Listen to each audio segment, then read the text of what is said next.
The impression that we have seen emerging over the last 24 hours is that Hamas, of course, believes that the Israelis have been intransigent in their words, unable to give any sort of concessions on these so-called red lines that Netanyahu and others outlined going into the talks. Exactly whether that is the case behind the scenes, and we know that there is likely to be additional pressure being brought to bear by some of the other parties and mediators at these talks, we don't know yet. What we do know is that tonight the Israeli War and Security Cabinets are supposed to be meeting, no doubt to discuss the terms of any potential negotiations and whether there might be perhaps some room for giving some concessions and finding some sort of agreement.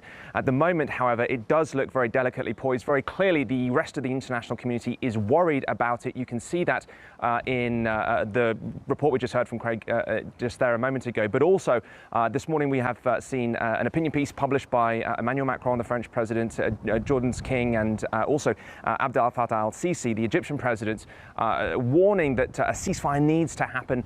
And very clearly looking into the detail of that, you can see that there is a lot of worries that maybe that might not happen. So the other thing to mention is, of course, the different sort of pressure that is being brought to bear by other countries. You mentioned earlier the export restrictions now being imposed by Turkey.